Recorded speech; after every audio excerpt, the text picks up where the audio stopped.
Hello everyone, welcome to LukeLore, a quick deep dive into a folklore topic where I share some of the stories from around the world that have piqued my interest. This episode is part of a local roundup of the places I've lived in the UK, being a first and probably not last look at the English county of Lancashire. We've dabbled very lightly here before in the Stay Away from the Water episode with Jenny Greenteeth, but there's plenty more strangeness to unearth in my birth county. Speaking of birth county, I was born and raised in Ormskirk, so let's start with a story from there. Ormskirk is a small market town that has continued growing in recent times thanks to a transition into a university town, and like basically everywhere in Britain, it has more than its fair share of small pubs. One of which, right near the parish church, is The Plough. The Plough suffered quite badly from reports of poltergeist activity back in 2018. A spinning charity box, bottles moving around on their own, up to and including straight up being launched across the room. All of this supposedly with plenty of witnesses too, and the owner believes they know why. They suspect this is former landlady Nancy Balshaw that lived and died in the pub back when it was called The Tavern in the mid-19th century, who is buried just over the road. The current owners believe they know what caused the sudden activity too. All of this began after a car crashed into the Grade 2 listed building, rather dramatically disturbing the spirit. Nancy is doing nothing to deter customers, not that an actual portal to hell could drive most regulars away from the local pub in Britain, but the regulars just asked staff what Nancy's been up to lately, and the riled up poltergeist is now just a quaint feature of The Plough. Arguably what Paranormal Lancashire is most famous for has got to be the Pendle Witches. Pendle has well and truly embraced this piece of heritage, with the Pendle Witch Trail being a well signposted tourist walkabout. Now, I've been to Pendle Hill ghost hunting. I'm still sat on a pile of footage from a few years back, and an enthusiastic editor is now bugging me for all those materials, so that should finally see the light of day at some point. Mostly, it was just beautiful there. It was too damn pretty to feel creeped out by, even chilling in a graveyard. Very hill though. The sheer inclines are where the terror comes from there. It was like a roller coaster. British roads can be weird. The culture of witches preceding King James I getting a righteous murder boner is an interesting one. Village healers who practiced herbcraft were basically assumed to be witches, and this rarely stopped people actually using them in between hysterical mass murder waves. It could be good money too. Britain is sporadically pagan, especially if you head somewhere on the feral side such as into Wales and Scotland.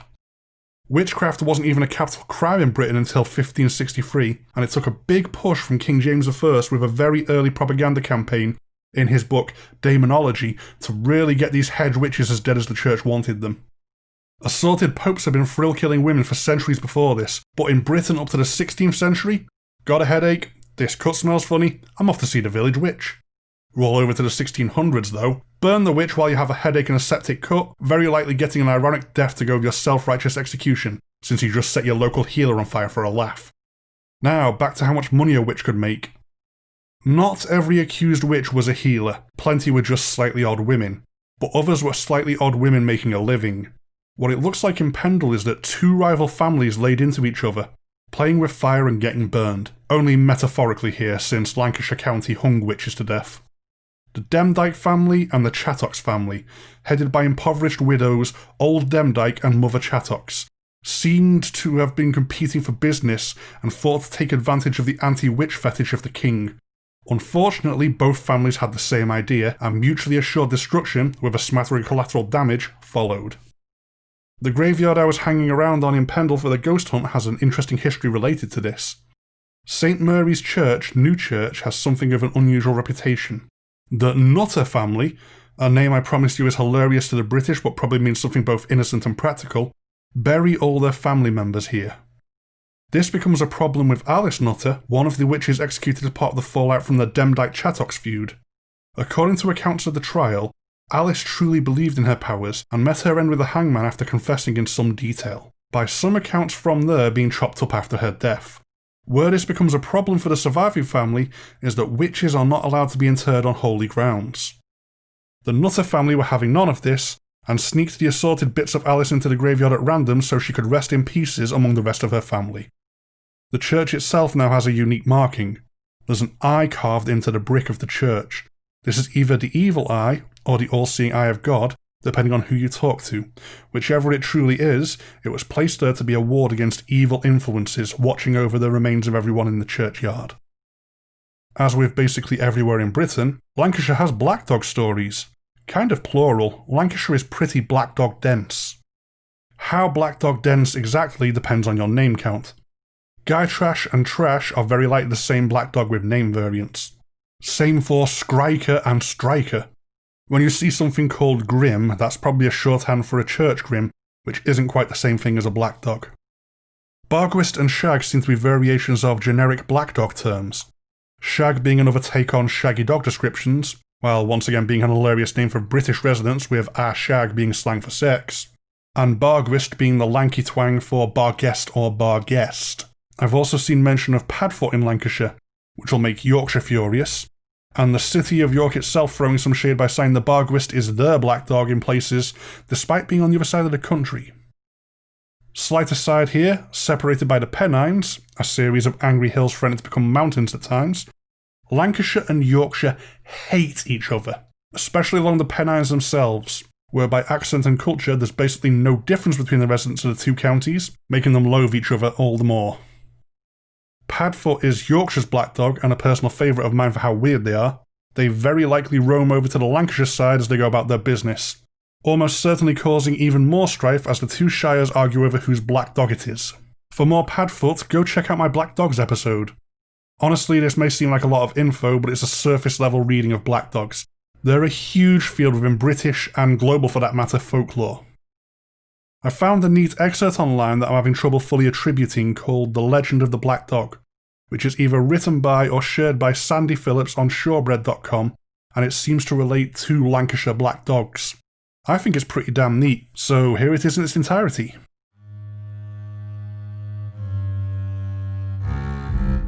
I was alone on a dark path one warm fall night. I saw a flash of lightning up ahead, and suddenly there was a huge black dog with gleaming red eyes. The dog was far larger than any I had ever seen, and I was struck with fear.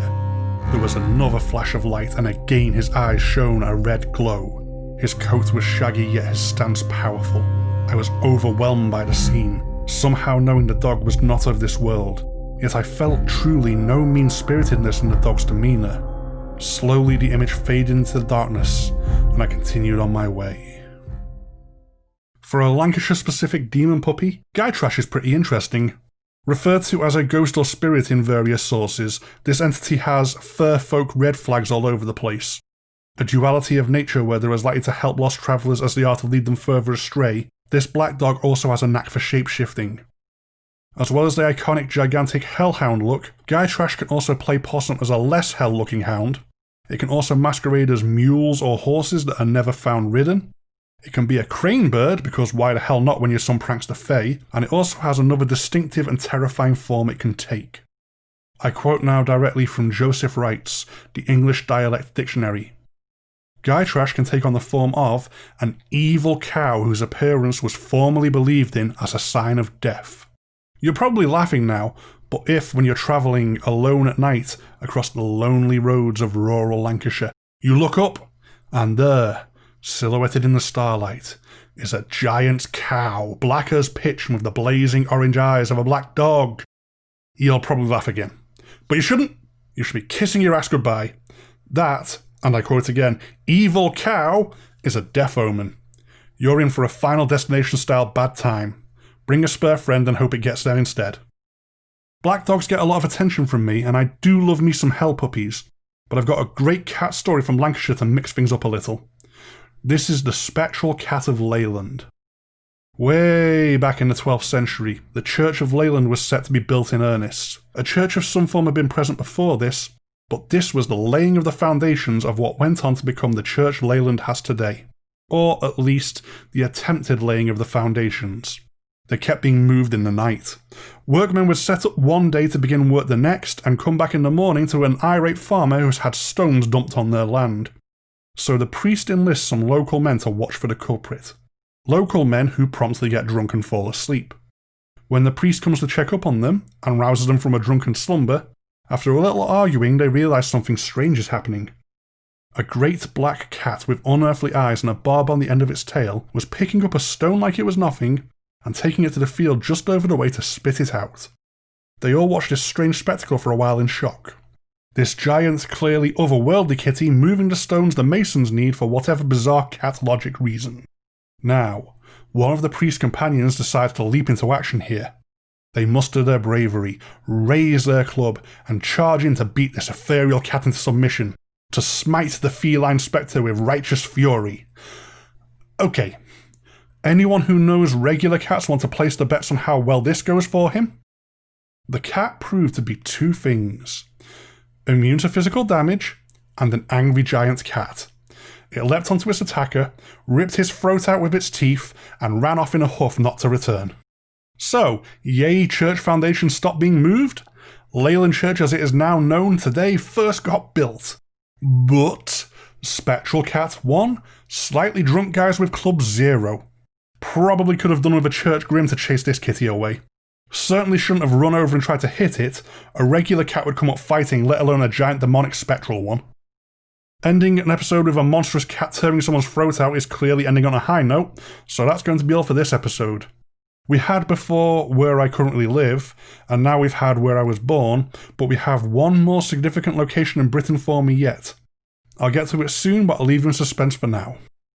If you're desperate to know a little more, feel free to reach out to me directly on Facebook or Twitter. This show also has a dedicated email of LukeLoreGSG@gmail.com, and for the main show there's ghoststoryguys@gmail.com. Although if it's LukeLore specific mail, you're best off with the LukeLore specific email account. The main show email is pretty busy these days. Our Instagram account is really active too if you go hunting that up, and it even has a little LukeLore input. We're running in partnership with the incredibly talented Wanda Frazier, a dark art series of folklore figures and monsters. I've been penning the text that accompanies these each Friday and finding a link for more info to go with them. These pictures are great, definitely check them out if you're a folklore fan. We're the Ghost Story Guys on there, and Wanda Frazier is Haunting of Us. If you want to support the show directly, check out our Patreon at patreon.com/ghoststoryguys. We have a load of patron rewards at a variety of tiers, my incentive being that patrons get a link to listen to LukeLore a month early. As ever though, while patrons are always very much appreciated, just listening to the show is great. It really means a lot to me that people enjoy listening in on my little spin-off show. Please do share it on and leave reviews as and when you can. I would love to grow a wider listener base with this. Goodbye for now.